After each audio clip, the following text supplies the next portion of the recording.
Bueno, buenos días. De verdad que me alegro que podemos estar aquí. ¿Se escucha? ¿Sí?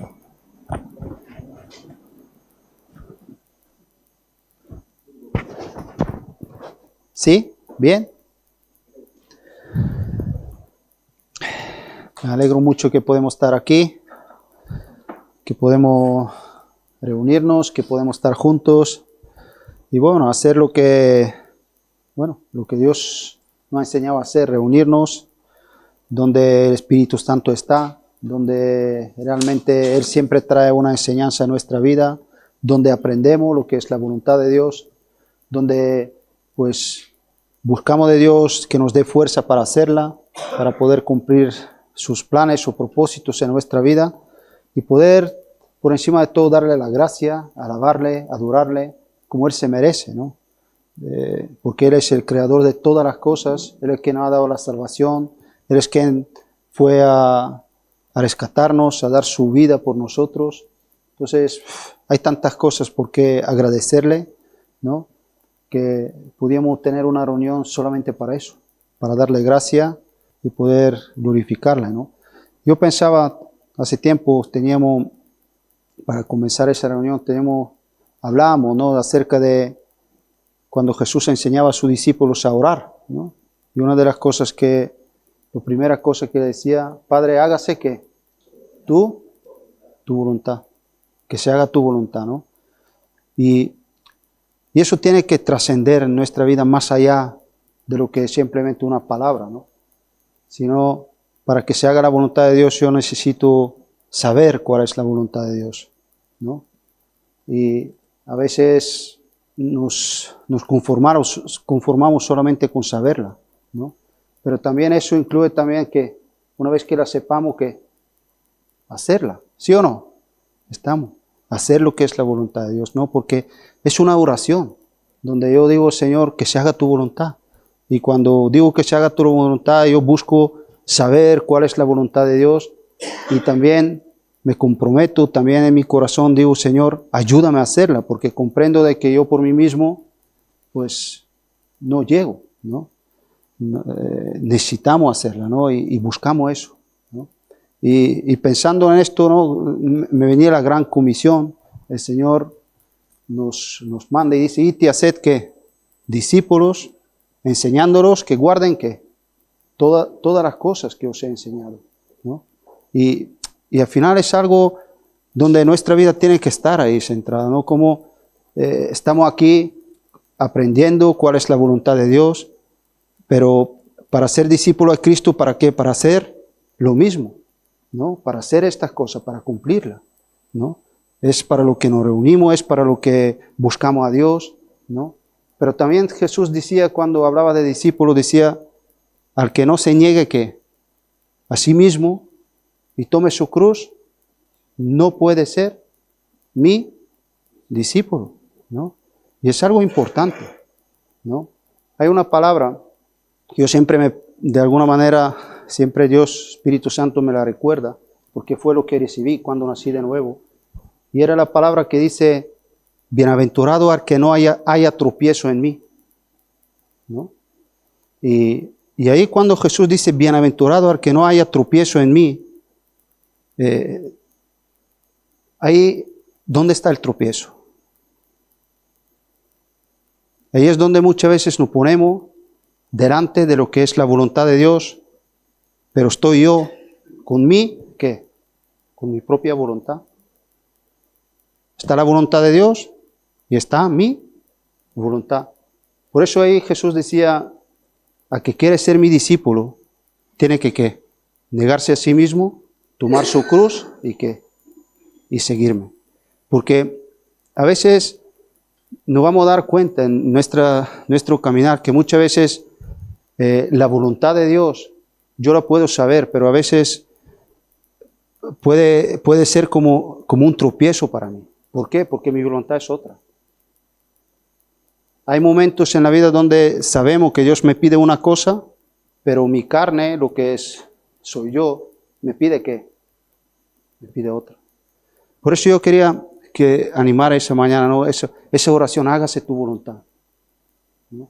Hágase tu voluntad.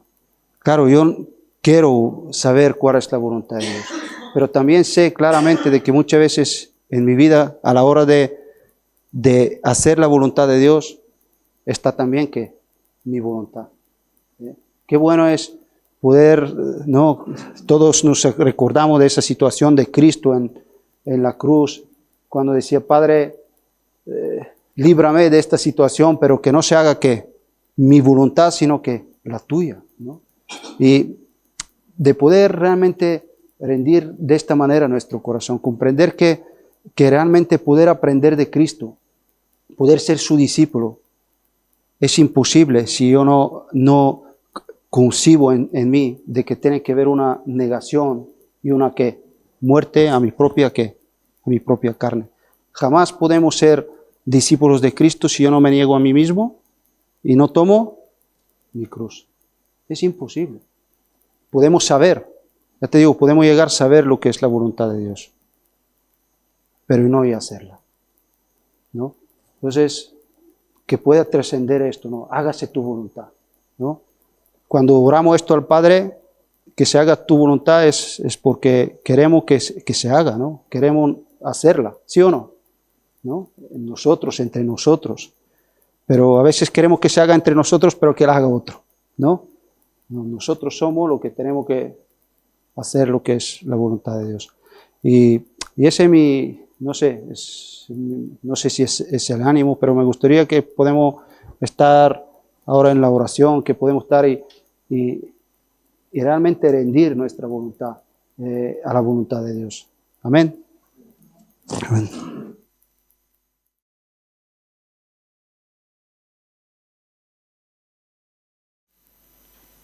Bueno, pues buenos días. Voy a leer un proverbio capítulo 18, versículo 14. Dice que el ánimo del hombre soportará su enfermedad. ¿Cómo llevamos muchas veces la enfermedad?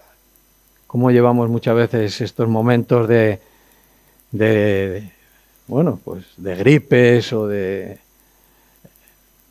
fiebres y las cosas del invierno, ¿no? Pues muchas veces hasta nos desalentamos y perdemos muchas veces el ánimo. Pero el ánimo del Señor es muy diferente al ánimo que puede producir una propia persona en sí misma. Entonces el que busca a Dios, él recibe ánimo de Dios y dice, como bien hemos leído, soportará su enfermedad. Yo he experimentado esto muchas veces. Hace no mucho, ya sabéis que estuve bastante enfermo, el ánimo me ayudó, me ayudaba mucho, ¿eh? Y gracias también al ánimo de la familia y el ánimo de, pues cuando pasaba mucho tiempo con un hermano que es muy de ánimo, pues ese ánimo que él traía junto con el que yo ya tenía, ¿no? Pues ayuda mucho y es una realidad. Todo lo que dice la Biblia es verdad. Y si no podemos llegar a creerlo, pues debemos de pedirle a Dios, Señor, quita esa incredulidad de mi vida. Ayúdame a practicar tu palabra, porque tu palabra es verdad. Y la verdad es la que se va a mantener por todos los tiempos. El que dice mentira un día es, ¿verdad?, es descubierto. Yo decía un día que para ser un mentiroso hay que tener muy buena memoria, porque no sabes lo que le has dicho ya a uno y a otro. Y un día, pues al final, ¿verdad?, eres descubierto. Dios nos advierte de todo. La segunda parte de este versículo dice que más, ¿quién soportará al ánimo angustiado? Una persona que tiene un ánimo angustiado, ¿cómo se soportará? Es muy importante, como todas las cosas que Dios nos habla, son muy importantes. Dios conoce todo, de hecho, por ser nuestro creador, Él conoce todas las cosas. conoce el espíritu del hombre porque Él lo creó, conoce el alma del hombre porque Él la creó, conoce su mente, nuestra mente, conoce nuestro cuerpo, la perfección. Él es el creador, con palabras, con letras mayúsculas. Y el que niega al creador, niega todo. Y empiezan a salir filosofías acerca de la creación y de las cosas que vemos, ¿verdad? Intentando buscar de una mentira, ¿verdad?, una verdad. A la verdad nunca se llega por medio de la mentira, eso es así, ¿vale? Entonces, este año queremos entrar, bueno, ya hemos entrado, pero parece que no acabamos de arrancar. Con ánimo de Dios, porque no sabemos lo que viviremos este año. Posiblemente, alguna vez ya lo hemos hablado, a finales de el último día del año pasado, de que puede que sea bastante duro este año que entra. Entonces, con el ánimo de Dios podremos soportar, y con todo el equipamiento que nos da el Espíritu Santo, ¿vale? Bueno, dejamos esto ahí y vamos al mensaje que quería compartir hoy con vosotros. Vamos a al primer libro de Samuel y en el capítulo 3, ya sabéis dónde voy a leer, seguro. Alguna vez, no hace mucho, también hablamos de esto y hablábamos que Samuel fue la generación donde la generación anterior se quedó ahí con Elí por faltas y cosas de este hombre, pero con Samuel hubo un avivamiento.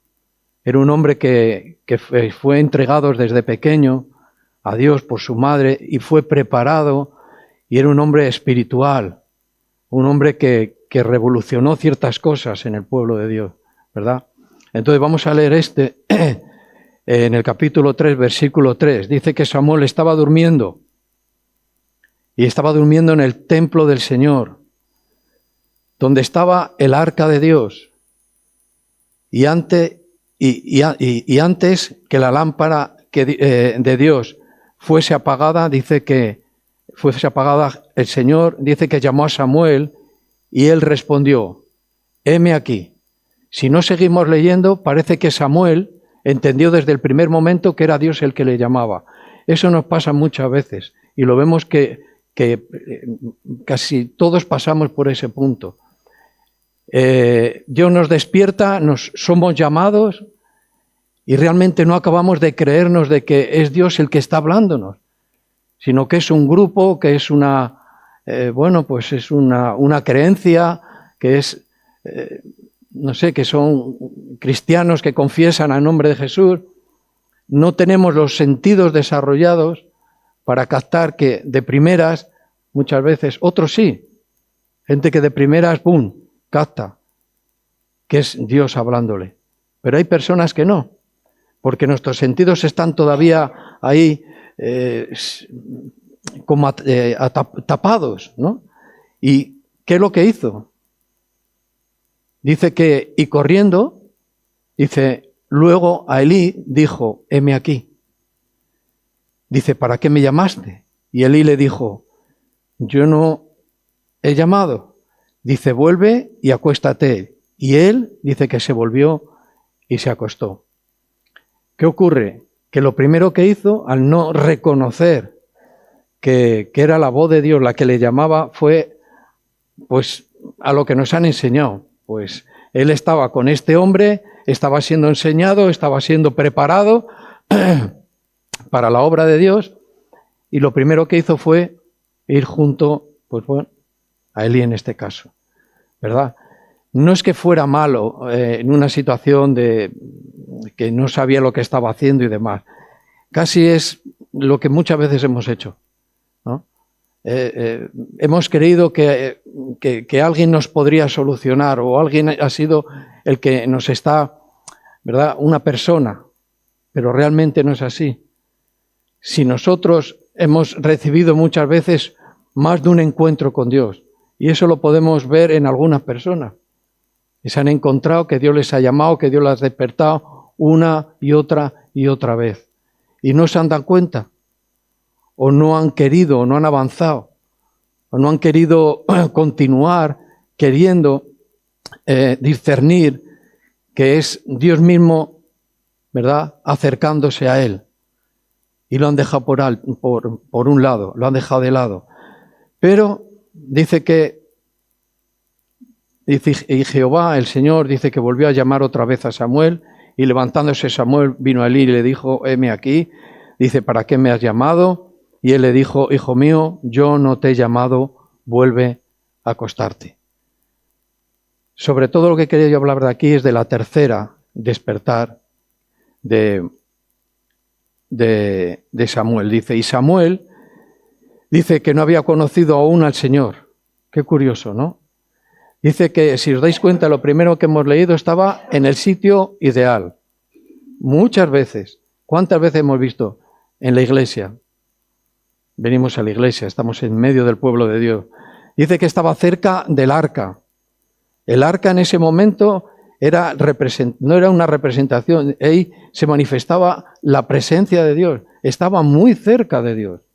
Aún así sus sentidos no estaban, ¿verdad?, como deberían de estar para saber de qué esta llamada era directamente de parte de Dios. No había conocido, dice que todavía el Señor, ni la palabra del Señor le había sido revelada. Fijaros, yo me gustaría que viéramos a veces tanta cercanía a las cosas de Dios. Tenemos tan cerca, tan acceso a la palabra de Dios. Tenemos gente que nos rodea que son de Dios. Tenemos el lugar para reunirnos, para alabar a Dios, para conocer a Dios, para compartir nuestra fe. Y aún así, ¿verdad?, vamos muchas veces a lo que hemos aprendido, a lo que ya sabemos. Nos quedamos ahí como un poco pensando si esto vendrá de Dios o no vendrá de Dios, o casi me es más fácil ver la cara de una persona que poder pensar, dice, Dios me está hablando a mi corazón. Ni la palabra de Jehová le había sido revelada. Dice que el Señor pues llamó por tercera vez a Samuel, y él dice que se levantó y vino a Elí. Y él le dijo, heme aquí. Dice, ¿para qué me has llamado? Entonces dice que entendió Elí, dice que el Señor llamaba al joven. Y le dijo Elí a Samuel, ve y acuéstate, y si te llamare, dice, dirás, habla, Señor, porque tu siervo oye. Así, dice, se fue Samuel y se acostó en su lugar. Este hombre también lo que vio que era Dios mismo hablándole a este muchacho. Era un chaval joven, un chaval que estaba siendo preparado para la obra de Dios. Hay personas que con todo esto tan cercano no llegan a pasar o a dar el paso hacia adelante para continuar, porque de lo que vamos a hablar es de continuar porque Dios tiene un plan. Tiene un plan muy concreto para cada persona. Tiene una obra para cada uno de nosotros. Pero hay que pasar por este tipo de situaciones. Si escuchamos la voz de Dios, si no tenemos claro, y vuelve a llamarnos, ¿y cuántas veces nos ha pasado eso? Hasta que llega un momento en que te dice, heme aquí estoy preparado. Estoy preparado. En la segunda llamada, este Samuel necesitaba un tiempo, ¿no? Necesitaba como otro toque de Dios, porque necesitaba pasar a una parte de su vida que él no estaba todavía preparado. Pero aquí todo ocurrió muy de seguido. En una vida normal posiblemente no pase todo en una noche como pasó aquí.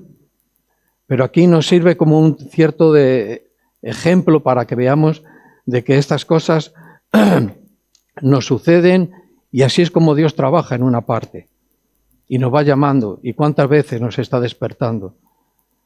Nos está despertando hasta que en una de ellas hay personas que llevan mucho tiempo, posiblemente, que podemos conocer. Y el heme aquí no llegó. Heme aquí no llegó. Pero aquí llegó. Y llegó por parte de Samuel. Dijo, aquí estoy, Señor. Entonces, a partir de aquí, ya hubo una transformación y un plan que se empezó a ver y se empezaba a ver de para qué había sido llamado este muchacho Samuel. Entonces, viendo este panorama de Elí, de Samuel, de lo que aconteció en una noche, podemos pasar a que esto no es que se quede aquí como mucha gente piensa. Bueno, yo ya escuché, yo ya estoy yendo, ya estoy leyendo, yo estoy haciendo pues como hacen todos los cristianos, pero no estoy haciendo nada para Dios. Dice, bueno, esto es lo que hay que hacer, pero Jesús, ahora vamos a leer palabras de Jesús, dice que hay una obra muy concreta para cada uno de nosotros. Y esa obra no todo el mundo la encuentra. Esa obra, ese lugar que tiene Dios preparado, no lo encuentra. Porque falta algo, falta heme aquí. Dice, no conocía la palabra ni la voz de Dios. Conocía toda una tradición, una forma de hacer las cosas, pero no conocía la voz ni la palabra de Dios. Y estaba tan cerca todos los días, ¿vale? Fijaros que en el Nuevo Testamento dice que hemos sido acercados, por medio de Cristo hemos sido acercados. La situación de Samuel, él estaba dentro, era el tiempo, era el Antiguo Testamento, era el tiempo, él estaba en el templo de Dios. No quiero repetir mucho esto, pero estaba en el templo de Dios, estaba cerca del arca, estaba más cerca no se podía estar, más cerca no se podía estar. Pero sin embargo nosotros, la humanidad, después de todo este tiempo, de cuando ocurrió todo esto, pues el hombre ha seguido pues su vida. El pueblo de Israel está hoy por hoy y hace muchos años muy apartado de Dios. El pueblo mismo que Dios llamó está apartado, desconoce a Dios y no vive para Dios ni nada de esto, ¿vale? Pero por medio de Cristo, cuando llegó el momento, en el nacimiento, con el plan de la muerte y la resurrección de Cristo, dice que ahí es la gran oportunidad de para todos los que estábamos lejos, sin esperanza y sin Dios, pudiéramos ser acercados a la presencia de Dios. A estar tan cerca como estuvo Elí y como estuvo Samuel, tan cerca. Tenemos nuestros lugares, tenemos la Biblia, tenemos la palabra de Dios, tenemos la presencia de Dios que nos acompaña, la unción de Dios. Lo tenemos, hemos sido acercados. Ahora, ¿cuántas llamadas? ¿Llegó el heme aquí? No estamos, o yo no estoy haciendo la obra para la cual he sido llamado. Es importante saber esto, porque nos encontraremos en medio de una situación en la que parece que no hago nada. Pues no te creas eso, porque sí que hay un plan muy concreto para cada una de las personas que dicen, heme aquí, heme aquí. ¿Cuál es? Diverso. Hay multitud de cosas que se pueden hacer y que Dios tiene preparado para que las hagamos, ¿vale? Vamos a leer este versículo en el Nuevo Testamento porque para mí, muy poderoso. Efesios capítulo 2 y en los versículos 12 y 13. Ahora dice, en aquel tiempo estabais sin Cristo, alejados de la ciudadanía de Israel, fíjate, y ajenos a los pactos de la promesa, sin esperanza y sin Dios en el mundo. Versículo 13 dice, pero ahora en Cristo Jesús, por la unión en Cristo Jesús, dice, vosotros que en otro tiempo estabais lejos, habéis sido hechos cercanos por su sangre, por la sangre de Cristo. ¿Qué quiere decir? ¿Que hay un rito de sangre? No. Está haciendo alusión al sacrificio de Cristo por los pecados de la humanidad, de todo el mundo. Dice, por medio del sacrificio de Cristo puede ser todo el mundo acercados a Dios. Mirad, esto no es de que cada uno tiene su propia religión. Esto no es así. Eso no es una verdad. Solo tenemos que mirar muy atrás y ver a Caín y ver a Abel. Caín hizo lo que como él entendía. Pero Abel, ¿qué hizo? Lo que Dios entendía. Dios entiende lo que yo hago porque tiene conexión con lo que Él dice. Pero Caín dice, no, yo tengo mi manera, mi forma y mi creencia y yo voy a ofrecer esto que es lo que yo creo que tal. Pero ahí no encontró. No se entendió con Dios. Fue un choque de voluntades. Hablamos de la voluntad. Fue un choque de la voluntad. Fue la voluntad de Caín y la voluntad de Abel. La de Abel conectó con Dios. Hizo por fe lo que tenía que hacer. Caín hizo lo que él creía que tenía que hacer. Es muy diverso y muy disperso, ¿verdad?, el mundo y los pensamientos de los hombres. Pero hay ejemplos en este libro que nos instruyen, que nos guían, de que hay una sola verdad.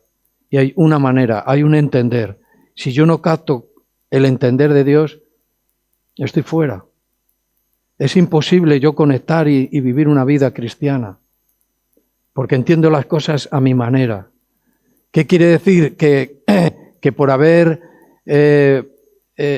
ofrecido Caín ese sacrificio que no era, ¿verdad?, agradable a Dios, por eso mató a su hermano.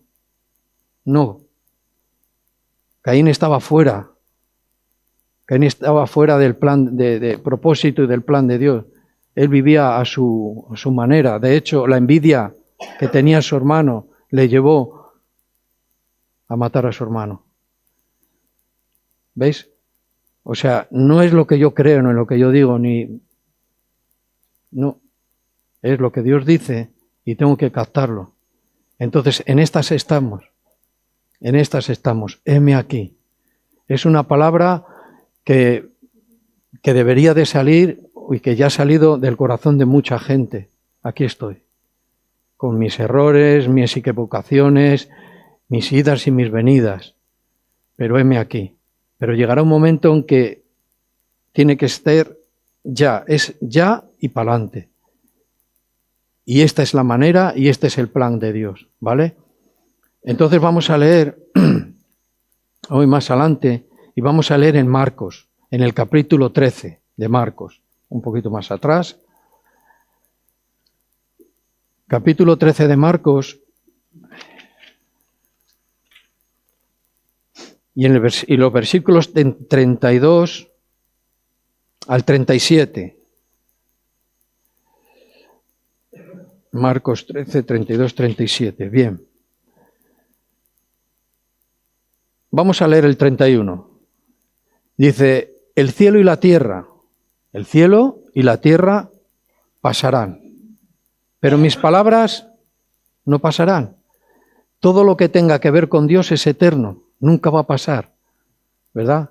Pero como esto en nuestro entender y en nuestro razonamiento no coge, necesitamos la fe y la confianza en Jesucristo, porque si no, esto nos desviaría mucho. Estaríamos siempre pensando, bueno, pues cómo es esto, cómo es aquello, y nunca lograríamos, ¿verdad?, tener un descanso en nuestro espíritu de decir, he entendido estas cosas. Hay cosas que no vamos a poder entender. Por eso Dios nos dio la fe. Ahora, 32. Dice, pero de aquel día y de la hora nadie sabe, Dice, ni aun los ángeles, dice, que están en el cielo, ni el Hijo, sino el Padre. El plan es este, velad. Este es el contexto en el que estamos. Tiene que ver con velar. Ahora dice, 33, mirad, velad y orad, porque no sabéis cuándo será el tiempo. ¿Ves? Nos pone en una situación de compromiso. O lo tomo a la ligera, o me dejo llevar por un ambiente, o vengo, digo, no es algo que me preocupe. Me perderé. Porque dice, mira, estate atento y ora. Son tres cosas donde que son fundamentos, son columnas para el cristiano. No podemos dejar de hacer estas cosas. Entramos en el tiempo final, entramos en tiempos muy difíciles, estamos en cosas que no podemos llegar a entender y nos tenemos que mantener firmes. La manera de mantenernos firmes es buscando a Dios, sin ninguna duda, teniendo una relación estrecha con Dios, velando y orando y mirando con los ojos bien de la fe para ver realmente lo que está pasando. Lo que está pasando realmente es un desastre. Pero ahora tiene que tener otra lectura. Y esto hay que leerlo espiritualmente. Y esto es lo que nos dice, mirad de la manera que no sea solo con vuestros ojos, porque lo que vemos con nuestros ojos es tremendo. No hay nada, no hay esperanza. No hay salida. La humanidad se desboca porque no... Dice, bueno, pues esto tiene toda la pinta de que en cualquier momento se acabe. El diablo viene con sus pensamientos y nos dice, vive la vida, come y bebe, sé feliz. ¿Ves? Entonces eso te da como un cierto argumento, ¿verdad?, para quedarte en una situación, en un limbo, sin saber lo que hacer. ¿Por qué? Porque el hombre sin Dios solo mira con sus ojos. Dice, pues, si no hay salida, voy a aprovechar de esta manera, en mi carne, todo lo que pueda.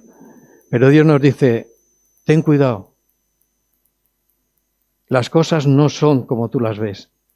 Yo te voy a dar una nueva visión, una nueva manera de vivir, una nueva manera de leer lo que pasa en el mundo, lo que pasa a nuestro alrededor. Tienes que mirarlo espiritualmente. Y lo que vemos es el cumplimiento de la palabra de Dios, lo que dice que los tiempos van a ir a peor. Ahí ya tengo una base. Entonces, el cristiano que sabe eso y que ve eso, ahora no se tiene que desanimar. Tiene que estar siempre bien alentado, bien animado. ¿Por qué? Porque es la presión tan fuerte que hay en el mundo que lo que hace es tender a desanimarte. Miremos bien, velemos, estemos bien despiertos y oremos. Dice, porque no sabéis cuándo será el tiempo. No sabemos cuándo el Señor vendrá. Esto es lo que nos está queriendo decir. No sabemos cuándo el Señor vendrá. Pero mientras que viene, esta es la manera de manteneros firmes y esperándome con gozo de que cuando me veáis, si estáis en esta tierra vivos, ¿verdad?, diréis, gloria a Dios en las alturas. Hosana, gloria a Dios. El Señor ya vino. ¿Ves? Esperar con gozo la venida del Señor. Cuando una persona no escucha el Evangelio y de repente, ¿verdad?, entra en un mensaje que está escrito en un libro que se llama la Biblia, es impactante. Es muy impactante. ¿Por qué? Porque dices,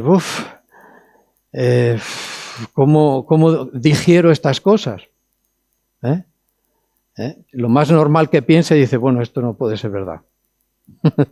Y ahí el diablo ya te tiene tu mente, ya tiene tus sentidos, tienes tu sentimiento, tiene tu vista, ya la tiene dominada, ¿vale? Pero léelo de otra manera. Pues mira, creo que Dios me está hablando.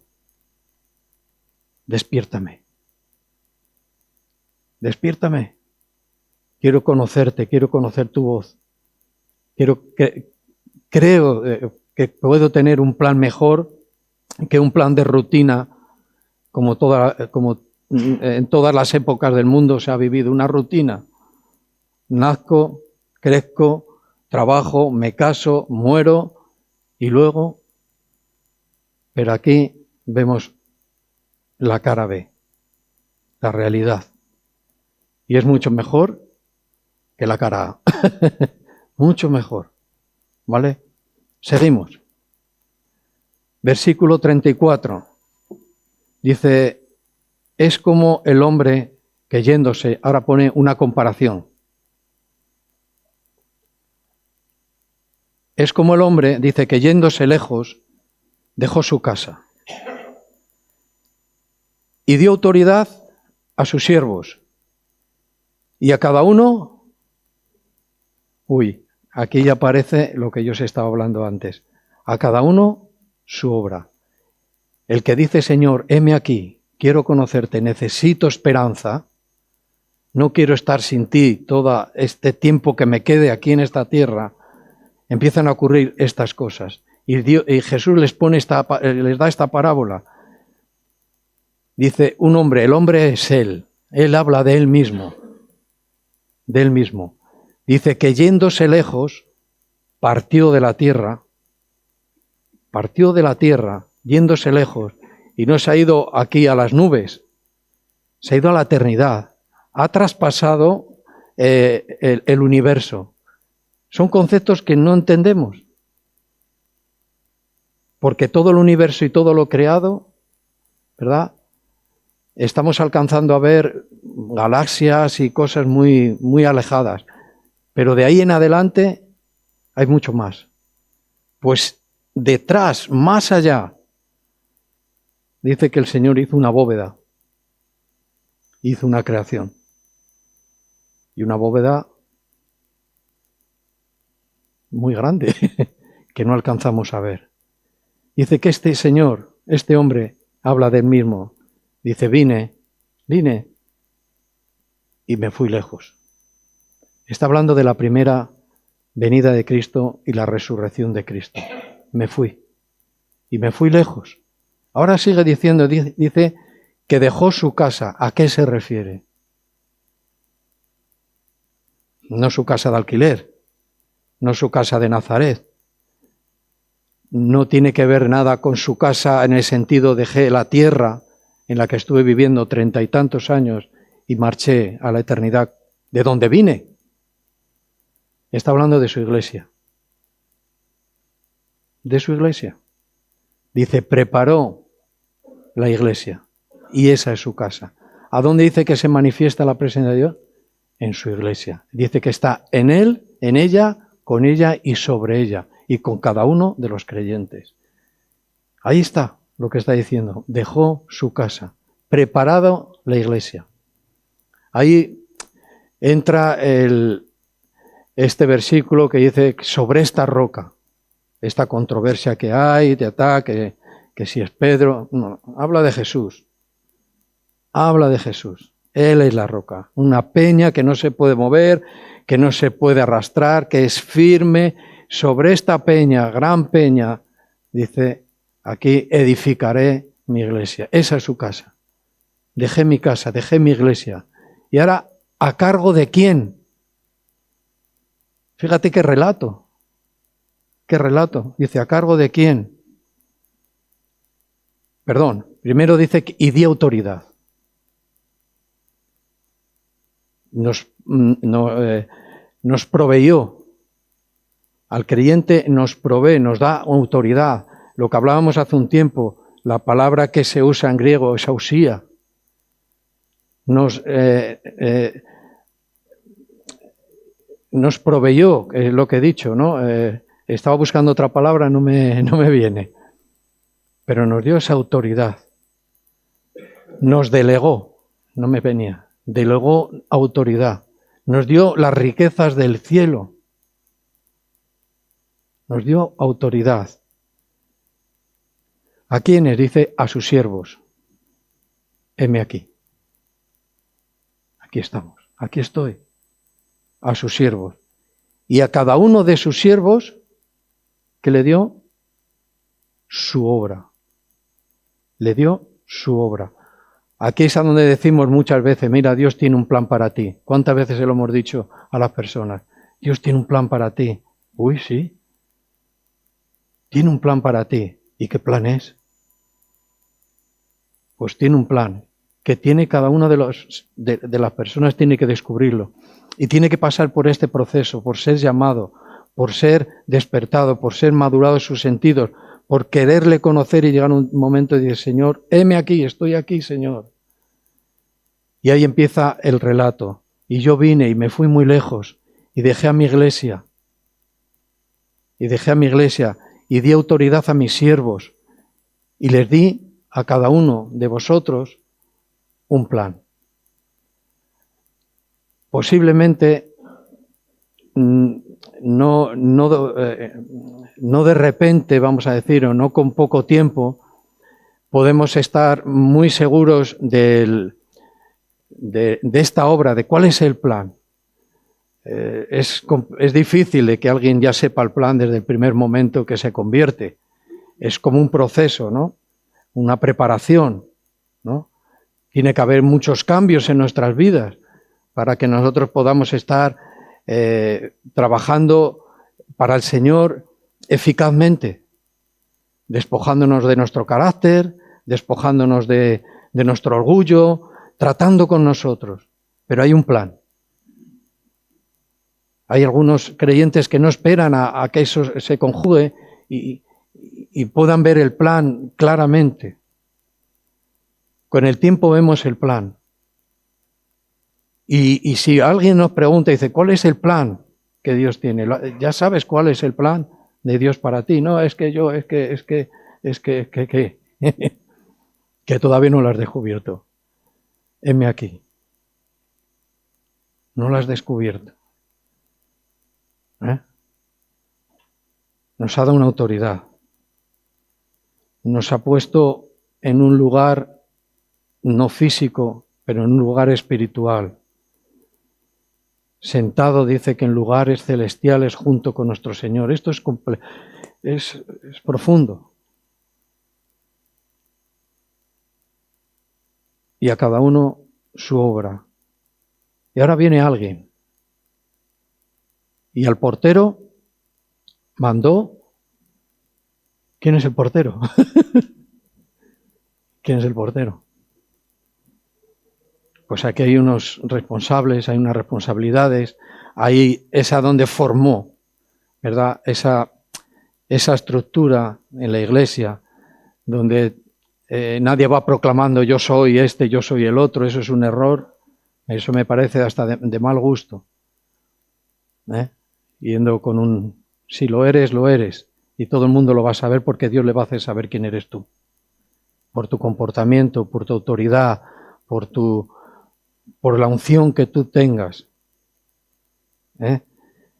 El portero es este tipo de personas que están muchas veces a nuestro cargo, que parece a veces que son un estorbo, que a veces parece que tememos de que se nos acerquen porque, no sé, muchas veces el que teme la autoridad es porque ha hecho algo, ¿no? Si no, este es el portero. Los padres de familia, ese es el portero. El padre de familia es el portero. El pastor de la iglesia es el portero. El del grupo es el portero. Dice que estos porteros mandó que velase, que estuvieran bien despiertos, porque tiene una responsabilidad cerca de ellos. ¿Vale? Fijaros, este plan que está escrito en un solo versículo es amplio, llega para toda una vida de cada una de las personas. Suficiente, llega. Creíamos que andábamos por el mundo sin esperanza y sin muchos quehaceres, mucha rutina en nuestra vida, unos se dedican a estudiar y otros a trabajar y otros. Pero cuando Dios se acerca, dice Samuel, me despierto, ¿quién me llamó? ¿Quién me llamó? Dios me llamó. Y eso lo está haciendo continuamente en personas, continuamente. Y le pone a su disposición este plan. Un siervo de Dios que tiene una obra de Dios que pertenece a la Iglesia de Cristo y que, aunque no sea el portero, no importa, eres cristiano. Porque a lo mejor ser portero no es tan fácil y es el que va a tener que soportar muchas situaciones. Algunos hermanos dicen, no, yo quiero ser no sé quién. Ese no está ahí porque sí. Ese está ahí seguramente porque ha pasado y Dios lo ha preparado y le ha apretado y ha sacado mucho de él, de lo malo de él, y lo ha preparado para que soporte y esté despierto y vele y ore y haga lo que tiene que hacer. ¿Vale? Seguimos. Un poquito más, vuelve al 35 a decirnos, velad pues. Dice, porque no sabéis cuándo vendrá el Señor de la casa. El Señor de la casa. Cristo es la cabeza de la iglesia. La casa es su iglesia. Dice, ¿cuándo vendrá el Señor de la casa? Aquí usa una palabra que es kurios en griego. Yo no suelo usar el idioma porque no lo conozco y demás. Pero lo uso algunas veces para dar un poco más de amplitud a lo que está diciendo. Está diciendo, vuelvo a leerlo, porque no sabéis cuándo el Señor de la casa tiene que ver cuando venga la autoridad suprema. Esto es lo que está diciendo aquí. O sea que la Biblia, si la lees así, dice una cosa. Si la lees y paras y dices, a ver, dice mucho. Está hablando, dice, que vendrá el que es la autoridad suprema. O sea, quiere decir que la autoridad de Jesús, por encima no hay nadie. Porque Jesús es Dios. Y el Padre y el Espíritu Santo. Sobre Dios no hay nada. Es la autoridad suprema. Cuando Él venga a su casa, a por su iglesia, dice, no se sabe. Dice, si al anochecer, o a la medianoche, o al canto del gallo, o a la mañana. Yo no había caído en estas cosas, pero habla de 4 partes del día.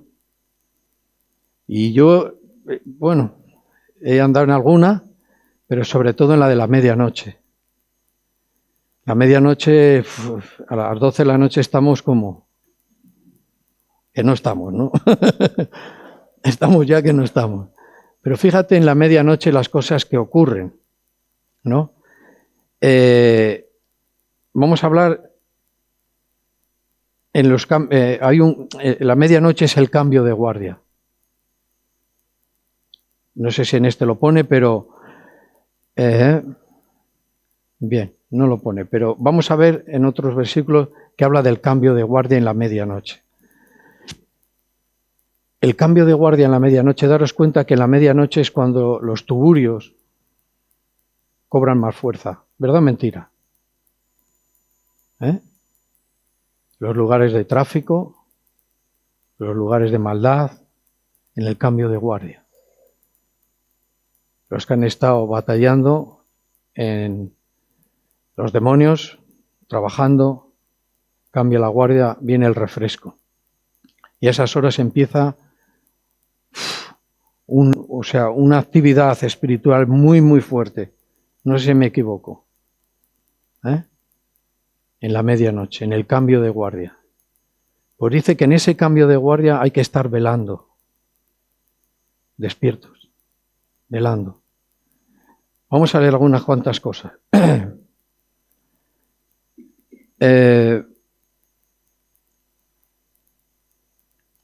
Yo lo que se renueva, dice que el poder, el enemigo se renueva, dice que ya a medianoche es cuando todo esto, las tinieblas, cogen fuerza, ¿no? Pero vamos a ir un momento a Jueces, aquí atrás. Y es un trocito que nos habla de Gedeón, porque lo mismo que las huestes de maldad están trabajando, también los hijos de Dios y los siervos están trabajando. 7:19. Dice que llegaron pues Gedeón y los 100 hombres, dice que llevaba consigo al extremo del campamento, al principio de la guardia de la medianoche. Dice que cuando acababan de renovar los centinelas. Dice, tocaron las trompetas, dice, y quebraron los cántaros, dice, que llevaban en sus manos. Y los 3 escuadrones, dice, que tomaron las trompetas, quebraron los cántaros, tomaron en su mano izquierda las teas y a la derecha las trompetas, dice, que tocaron y gritaron, por la espada de Jehová y de Gedeón. Aunque también se estaban preparando para el cambio de guardia, en ese mismo cambio de guardia estaban el pueblo de Dios. Y victoria para el pueblo de Dios. Y fue en la medianoche, cuando iba a coger más fuerza, ¿verdad? La guardia de los enemigos del pueblo de Israel, ahí es cuando empezó. Es curioso, porque no dijo ni a las 6, ni a las 5, ni a las 4, dice que a medianoche, en el cambio de guardia. Es algo importante, cuando Dios nos habla de estas cosas, es porque tiene un sentido.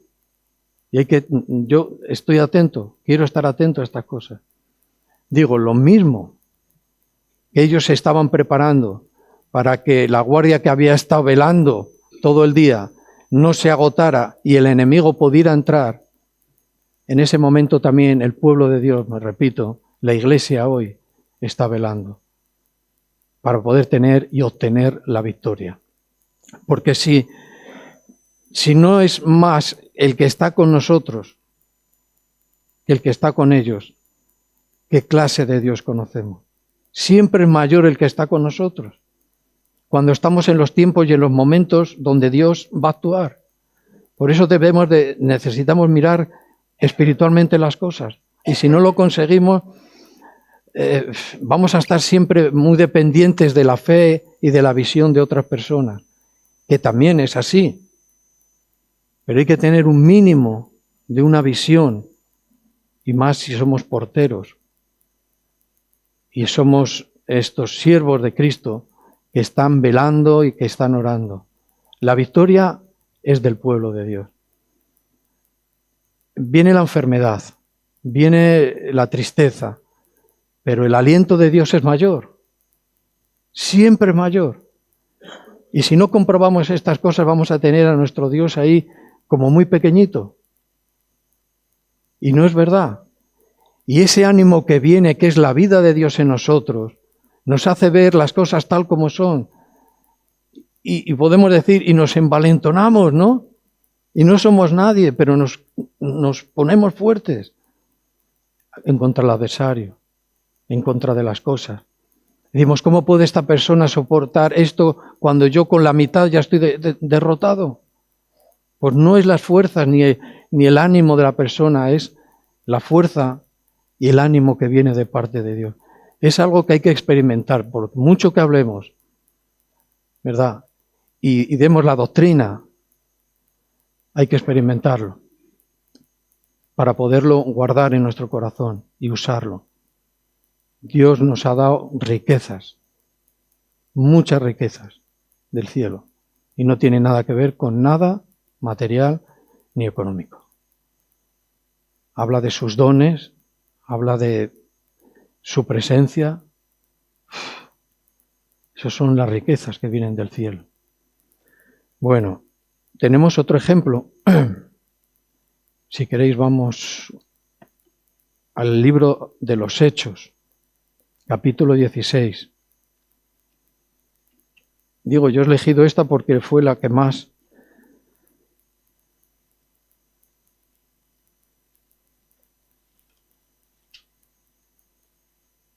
(16:25).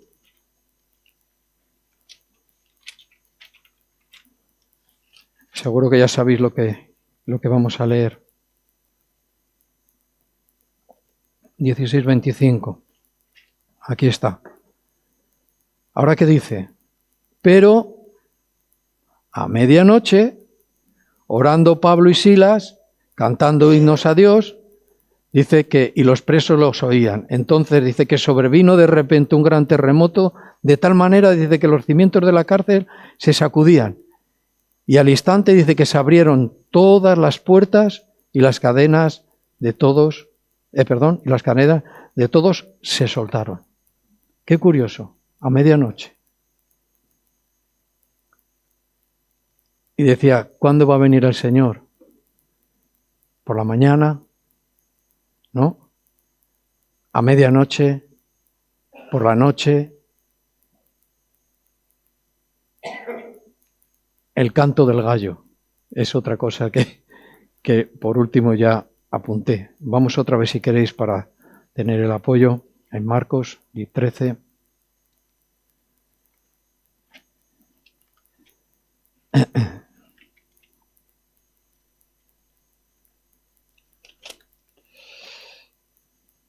Marcos 8:13. A ver. Sí. O al canto del gallo o a la mañana. El canto del gallo. Nos suena bastante porque fue cuando Pedro, antes del canto del gallo, pues él dice que negó a Jesús. ¿Ves? Dice, ¿cuándo vendrá? Cuando el canto del gallo. El ejército romano tenía una disciplina que se levantaban una hora antes, levantaban a la tropa una hora antes para que se arreglaran, se pusieran pues el traje de soldados y demás y poder pasar revista para que por la mañana, después de una hora, estuvieran perfectos para pasar revista. No quiere decir el canto del gallo en este sentido, ¿eh? No está hablando de eso, aunque sí hay una parte que podíamos usarla, ¿no? Estar preparados, ¿no? En el canto del gallo ellos ya se preparaban para enfrentar el día. Llevaban una hora ya preparándose.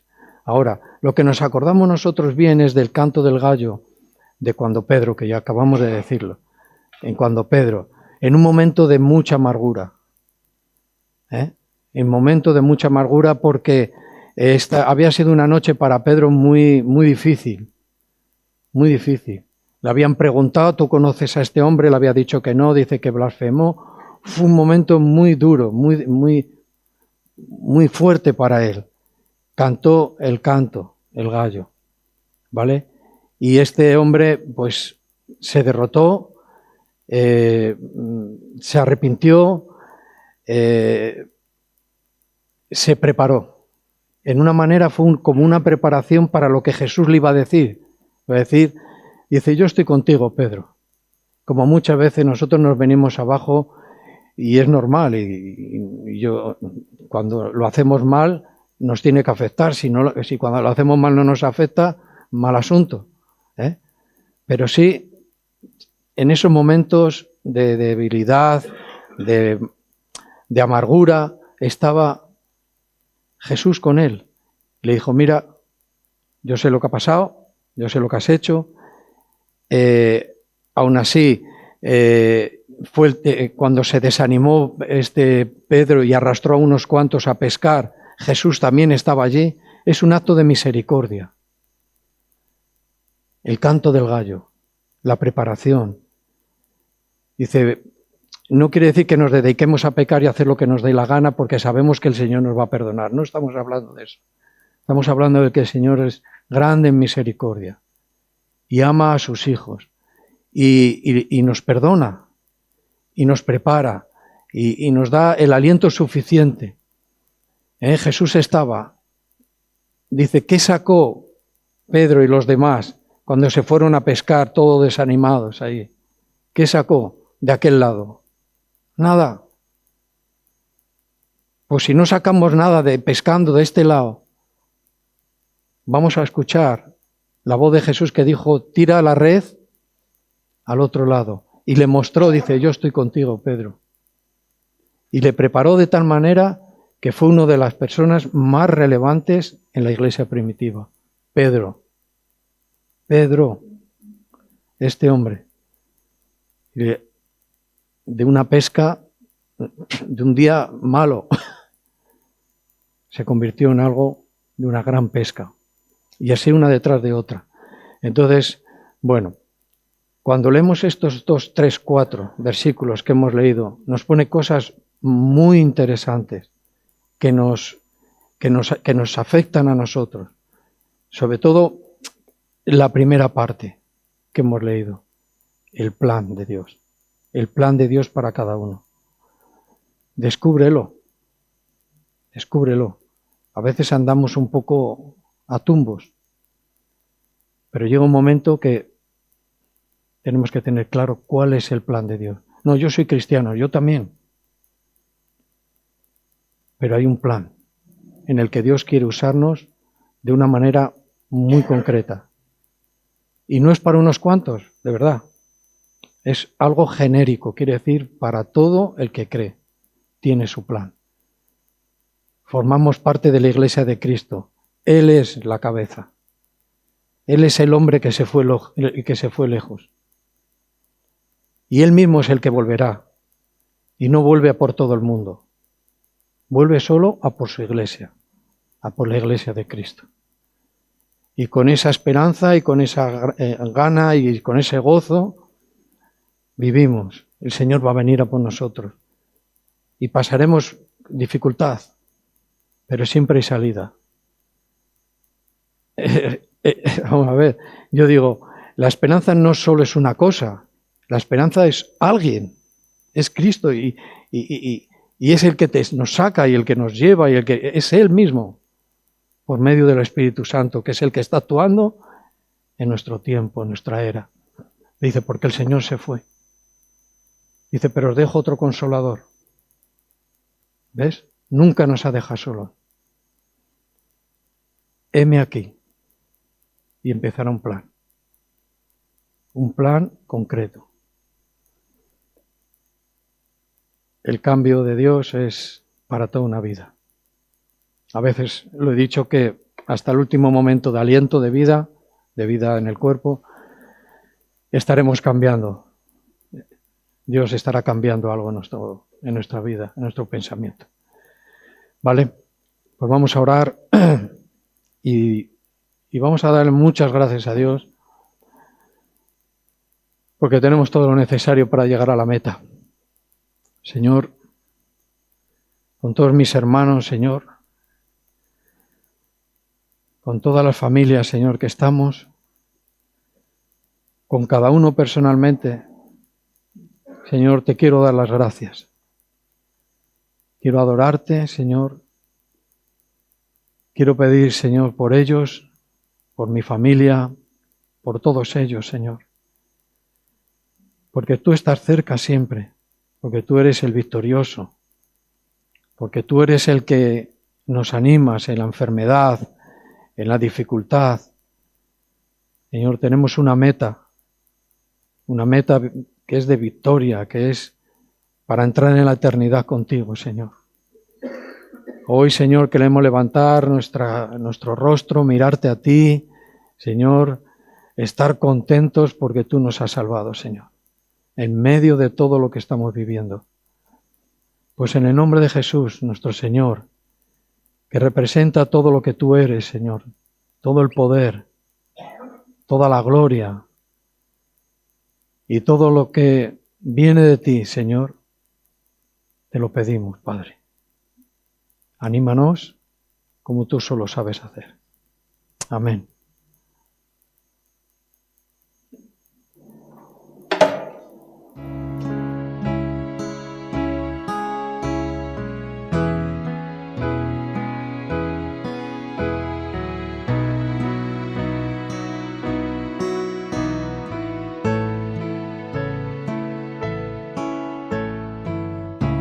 Que no se desvíe mi alma, que tras cosas vanas no se eleve mi corazón.